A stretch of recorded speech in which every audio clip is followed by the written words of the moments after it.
पूरे ब्रह्मांड में इस पूरे ब्रह्मांड में एंटायर यूनिवर्स के अंदर मतलब हर कोई अपना निस्वार्थ कार्य कर रहा है, निष्काम कार्य कर एक नियम के हिसाब से चल रहा है। हर कोई चल रहा है भाई। स्टार, प्लैनेट, गैलेक्सीज एंड इस प्लैनेट के अंदर, इस धरती के ऊपर जितने भी पेड़ पौधे हैं, पशु पक्षी हैं, जीव जंतु हैं, इंसेक्ट, बैक्टीरिया जितने भी हैं, वो एक नियम के हिसाब से कार्य करते हैं, है ना।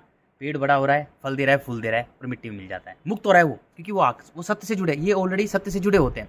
सारे पेड़, पशु पक्षी, घास, ये भी सत्य से जुड़ी है। वो अपने निष्काम काम कर रही है, वो अपना निस्वार्थ कार्य कर रही है और मिट्टी में मिल जाती है। जितने भी पशु पक्षी हैं वो भी अपना निस्वार्थ कार्य करते हैं, बच्चे पैदा करते हैं और निस्वार्थ भाव से उन्हें पाल पोस कर उन्हें स्वतंत्र छोड़ते हैं।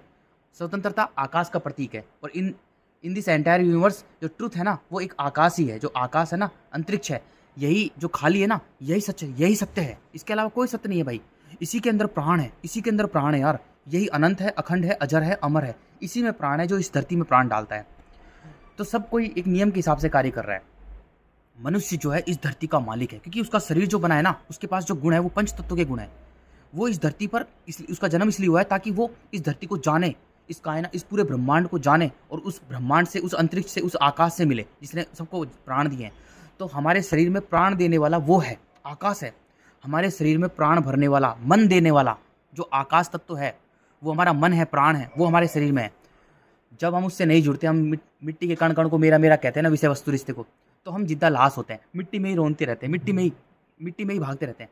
और जब हम उससे जुड़ जाते हैं तो हम जिंदा हो जाते हैं। हम भी प्रकृति से जुड़ जाते हैं, प्रकृति के नियम से जुड़ जाते हैं, फिर हम भी मुक्त हो जाते हैं। नहीं तो फिर हमारा बार बार जन्म होता रहता है। जितनी भी प्रजातियाँ थी इस धरती पर, वो ऑलरेडी मुक्त हो चुकी है पहले ही, इसलिए बहुत सारी प्रजातियाँ मुक्त हो चुकी है। लेकिन मनुष्य कोई मुक्ति नहीं हो रहा, वो तो बस मिट्टी में ही लग रहा है। इस कारण से मनुष्य की जनसंख्या बहुत अधिक हो रही है। और जो मनुष्य सोचता है ना कि मैं इसको लूट लूँ, मैं इसको लूट लूँ, इसलिए वो उसका परिवार ही है। 2, 4, 10, 15, 20, 30 पीढ़ियों का परिवार है, उसका परिवार ही है जिसको वो लूट रहा है ना, जिसको वो अपना परिवार समझता था। यहाँ कोई परिवार विवार नहीं है, लेकिन जिसे वो अपना समझता है, उसी के पीढ़ी के ही लोग हैं। वो उसी की पीढ़ी के लोग हैं जिनको लूट रहा है, किसी को लूट रहा है, किसी को खचोट रहा है, किसी को क्या कर रहा है, किसी को बेवकूफ़ बना रहा है, अहंकार से भर रहा है, कामना दिखा रहा है, वासना दिखा रहा है। वो उसका परिवार ही है यार। क्या खतरनाक है। मनुष्य जब मुक्त हो पाएगा तब वो अपने मन का मालिक बनेगा।